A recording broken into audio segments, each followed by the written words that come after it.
uyu mwaka w'2022 nka GALG ndetse n'abanyarwanda muri rusange turibuka ku nshuro ya 14 imiryango y'abatutsi yazimye muri jenoside yakorewe abatutsi. Ubusanzwe mu gihe twibuka jenoside yakorewe abatutsi, abantu batandukanye twibuka abo mu miryango yacu, twibuka abavandimwe bacu, twibuka abaturanyi, ariko hari imiryango yazimye burundu ishiraho.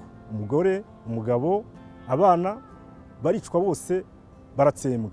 Ubwabyo gutsemba umuryango ugashiraho, umuryango ukazima, ni igisobanuro cya jenoside nyacyo.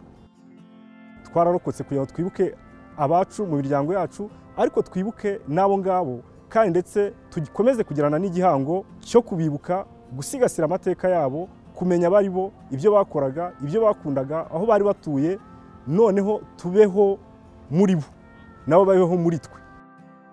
Uku kwibuka imiryango yazimye kuri inshuro ya 14 ni igikorwa GALG yateguye ikangurira abanyarwanda kucyitabira. Ni igikorwa kizaba ku itariki 4 z'ukwezi kwa gatandatu 2022 kikabera ku rwibutso rwa jenoside rwa Kigali. Kizaba kigizwe n'ibice bitandukanye.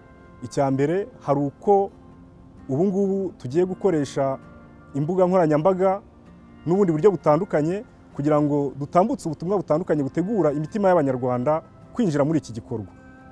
Ikindi ni uko hari ibikorwa bitandukanye bizabamo, hari gukora misa yo kubasabira, yo kubazirikana, ariko kandi ndetse si icyo gusa, hari n'igikorwa cy'umwe mu banyamuryango ba GALG uzagaragaza igitabo bwa mbere, igitabo kivuga ngo ntabwo ngomba kwemera gupfa.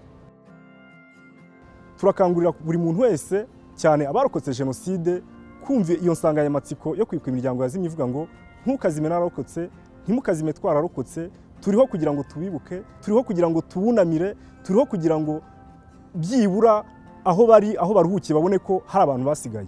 Ntimuzazima twararokotse.